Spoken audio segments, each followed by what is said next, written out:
Hello, on va parler du rôle du microbiome intestinal. Pourquoi? Parce que notre microbiome code plus de 3 millions de gènes, dont la plupart sont situés dans l'intestin.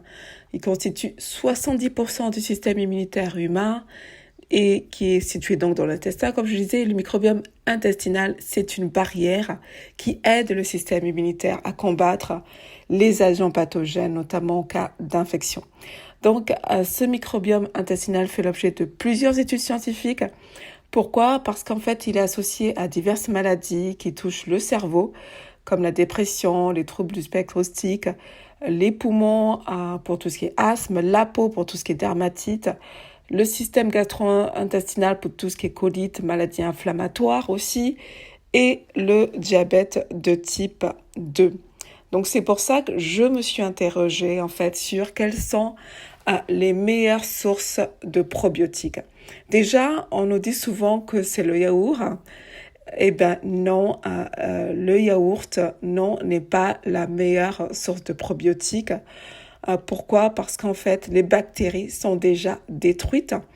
Et si vous avez de la chance, vous pouvez en avoir 5 ou 6, mais pas plus. Alors, comment est-ce qu'on mesure en fait ces microbes, ces bactéries, comme je le dis, dans les probiotiques? On les mesure en termes d'unités qu'on appelle l'UFC, qui est en fait les colonies, unités de colonies formatrices. Voilà.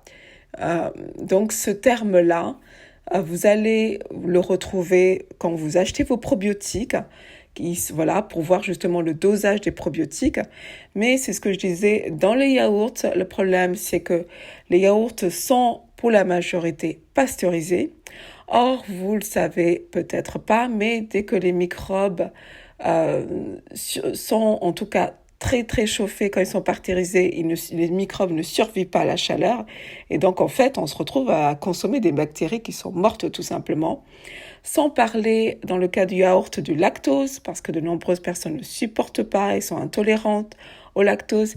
Et après, il y a aussi tout ce qui est problème digestif, parce qu'il y a beaucoup d'allergies à la caséine, à la protéine de lait.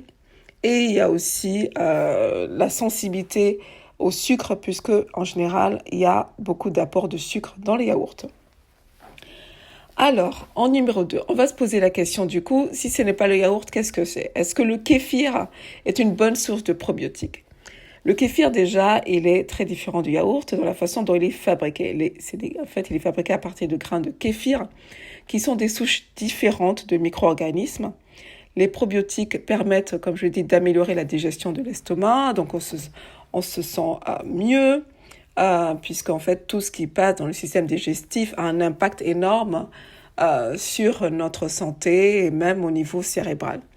Donc, le kéfir comparé au yaourt, il a environ 9 fois plus d'UFC.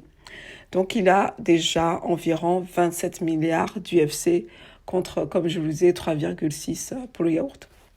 Donc, et en plus, le kéfir, il est pauvre en lactose aussi. Vous allez avoir différents types de souches de probiotiques qui vont être bénéfiques pour votre intestin dans le kéfir. Et pour la petite histoire, le kéfir, ça vient d'un mot turc qui dit en fait littéralement « sens-toi bien après avoir mangé ».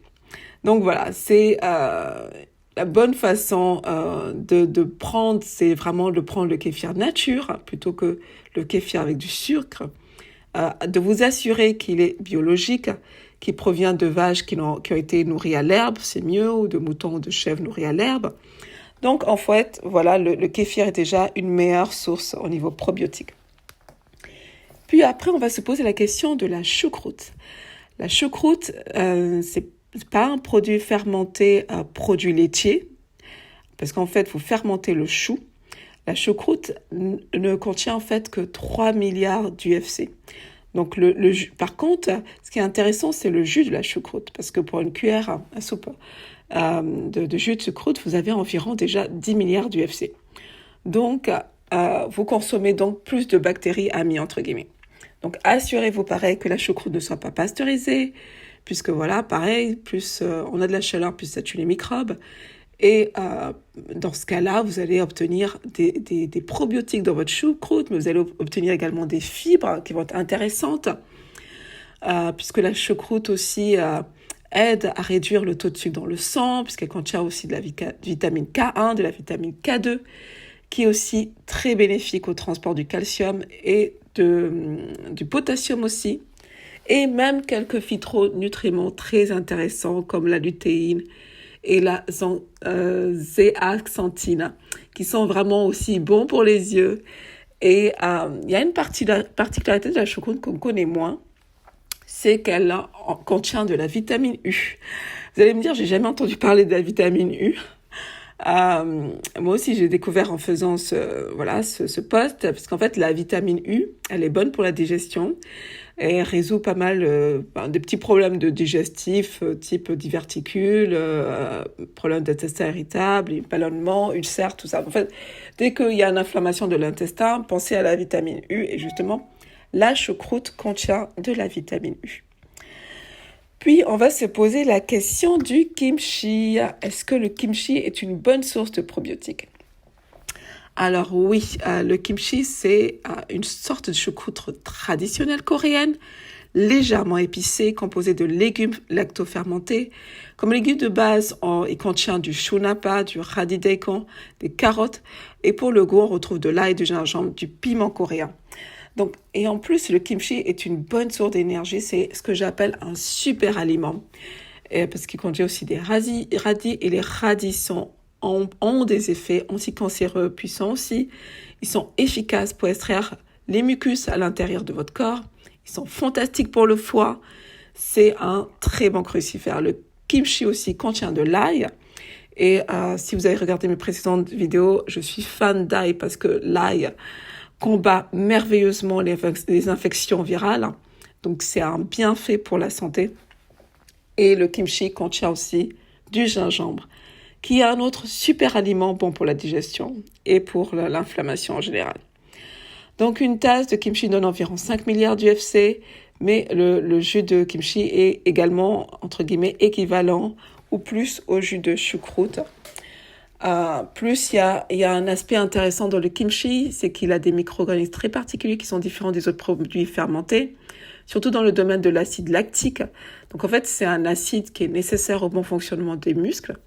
Le kimchi, il est également très riche en vitamine C, tout comme la choucroute, il est aussi riche en K1, riche en vitamine K2, en potassium et en vitamine B. Donc allez-y pour le kimchi. Et en dernier lieu, comme source de probiotiques, on y pense moins, c'est le cornichon. Il y a en fait deux types de cornichons. Il y a l'un qui est en général avec le vinaigre qui est assez bon, mais en fait le meilleur c'est le lactofermenté. Assurez-vous pareil qu'il ne soit pas pasteurisé, pas cuit. Conservez bien le au frigidaire et c'est également une bonne source de probiotiques. Voilà, donc comme je le dis toujours, pensez bien, notamment si vous prenez des antibiotiques, toujours vous supplémenter en probiotiques. Si vous sentez que vous êtes souvent atteint de virus, renforcez votre système immunitaire par des probiotiques. Vous avez donc la petite liste qu'il faut pour lutter et rester en bonne santé avec des bonnes sortes de probiotiques. N'hésitez pas à liker la vidéo, à la partager, à vous abonner si vous ne l'êtes pas encore, à rejoindre mon groupe Facebook pour plus d'astuces et prenez soin de vous.